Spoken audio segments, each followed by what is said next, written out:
5ನೇ ತಾರೀಕಿನಂದು ನಮ್ಮ ಕಿತ್ತೂರು ತಾಲೂಕಿನ ಅಂಬಡಗಟ್ಟೆ ಗ್ರಾಮದ ತಿಪ್ಪೆ ಹತ್ರ ಒಂದು ನವಜಾತ ಹೆಣ್ಣು ಶಿಶುವಿನ ಶವ ಸಿಕ್ಕಿತ್ತು.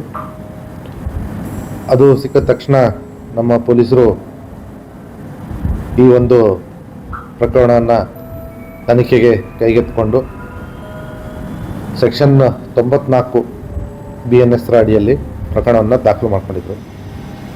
ಸೆಕ್ಷನ್ 94 BNS ಏನಪ್ಪ ಅಂತಂದರೆ, ಈಗ ತಾನೇ ಹುಟ್ಟಿರ್ತಕ್ಕಂಥ ಮಗುವನ್ನು ಪರಿತ್ಯಾಗ ಮಾಡಿ ಅದರ ಸಾವಿಗೆ ಕಾರಣ ಆಗೋದು. ತದನಂತರ ಕಾನೂನು ಪ್ರಕಾರವಾಗಿ ಮಗುವಿನ ಒಂದು ಮರಣೋತ್ತರ ಪರೀಕ್ಷೆಯನ್ನು ನಡೆಸಿ ಮಗುವಿನ ಅಂತಿಮ ಸಂಸ್ಕಾರವನ್ನು ಪೊಲೀಸರು ನಡೆಸಿಕೊಟ್ರು. ತದನಂತರ ನಮ್ಮ ಪೊಲೀಸರು ಸತತವಾಗಿ ಈ ಮಗುವಿನ ತಾಯಿ ಯಾರು ಇರ್ಬೋದು ಅನ್ನೋಂಥ ಒಂದು ದಿಶೆಯಲ್ಲಿ ಸಾಕಷ್ಟು ತನಿಖೆಯನ್ನು ನಡೆಸಿ ಒಂದು ಪ್ರಮುಖವಾದ ಹಂತಕ್ಕೆ ತಲುಪಿದ್ರು. ಈ 3 ದಿವಸದ ಕೆಳಗಡೆ ನಮ್ಮ ಪೊಲೀಸರಿಗೆ ಈ ಮರಣೋತ್ತರ ಪರೀಕ್ಷೆಯ ವರದಿ ಬರುತ್ತೆ.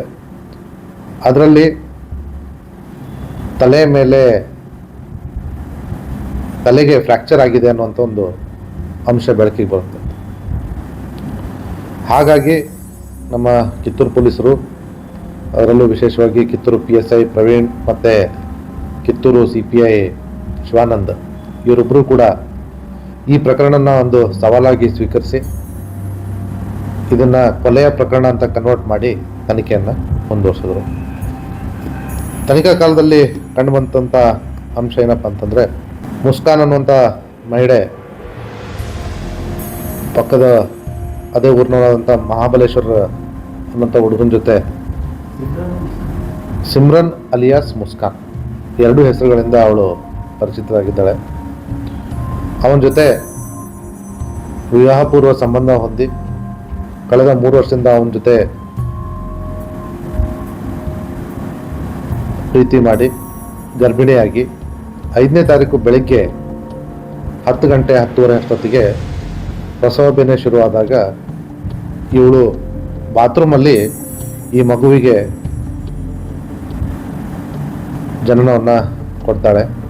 ಆ ಸಂದರ್ಭದಲ್ಲಿ ಮನೆಯವರಿಗೆ ಯಾರಿಗೂ ಗೊತ್ತಾಗಬಾರ್ದು ಅಂತ ಹೇಳಿಬಿಟ್ಟು ಸಾಕಷ್ಟು ಮಗುವಿಗೆ ಉಸಿರು ಕಟ್ಟಿಸ್ಲಿಕ್ಕೆ, ಮಗುವಿನ ಅಳು ಕೇಳಬಾರ್ದು ಅಂತ ಮುಖವನ್ನು ಮುಚ್ಚಿ, ತದನಂತರ ಅದನ್ನು ಒಂದು ಪೆಟ್ಟಿಗೆಯಲ್ಲಿ ಹಾಕಬೇಕಾದ್ರಲ್ಲಿ ಬಹುಶಃ ತಲೆಗೆ ಫ್ರ್ಯಾಕ್ಚರ್ ಆಗಿರುವಂಥದ್ದು ಕಂಡುಬಂದಿದೆ.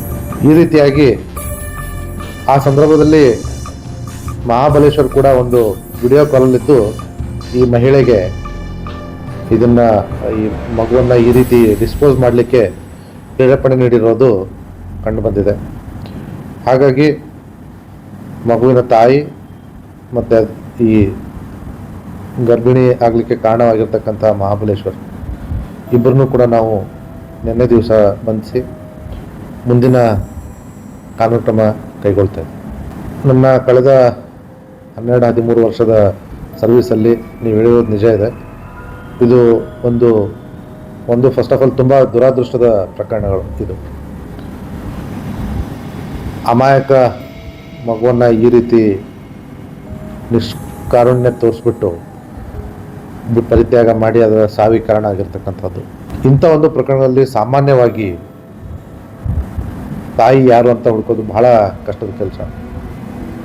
ಈಗಾಗಲೇ ಹೇಳಿದಾಗೆ ನಮ್ಮ ಕಿತ್ತೂರು ಪೊಲೀಸರು ತುಂಬ ಕಾಳಜಿ ವಹಿಸಿ, ಮುತುವರ್ಜಿ ವಹಿಸಿ ಒಳ್ಳೆಯ ತನಿಖೆಯನ್ನು ಕೈಗೊಂಡು ಈ ಒಂದು ಕೊಲೆಗೆ ಕಾರಣವಾಗಿರ್ತಕ್ಕಂಥ ಆರೋಪಿಗಳನ್ನ ಪತ್ತೆ ಹಚ್ಚುವಲ್ಲಿ ಯಶಸ್ವಿಯಾಗಿದ್ದಾರೆ. ದುರದೃಷ್ಟದ ಪ್ರಕರಣ ಆಗಿದ್ದರೂ ಕೂಡ ನಮ್ಮ ಪೊಲೀಸರು ಆ ಒಂದು ಮುಗ್ಧ ಅಮಾಯಕ ಮಗುವಿಗೆ ನ್ಯಾಯ ಕೊಡಿಸೋ ನಿಟ್ಟಿನಲ್ಲಿ ಕಾರಣರಾದಂಥ ಆರೋಪಿಗಳನ್ನ ಬಂಧಿಸಲು ಯಶಸ್ವಿಯಾಗಿದ್ದಾರೆ. ಸ್ನೇಹಿತರೆ, ಈ ವಿಡಿಯೋ ಬಗ್ಗೆ ನಿಮ್ಮ ಅಭಿಪ್ರಾಯ ಏನೆಂಬುದು ಲೈಕ್ ಮಾಡಿ, ಶೇರ್ ಮಾಡಿ, ಸಬ್ಸ್ಕ್ರೈಬ್ ಮಾಡಿ. ಬೆಲ್ ಬಟನ್ ಒತ್ತೋದು ಮರಿಬೇಡಿ, ಏಕೆಂದರೆ ನಮ್ಮ ಪ್ರತಿಯೊಂದು ವಿಡಿಯೋ ಮೊದಲು ನಿಮಗೆ ತಲುಪಬೇಕು. ಸದಾ ನೋಡ್ತಾ ಇರಿ 24. ನಮಸ್ಕಾರ.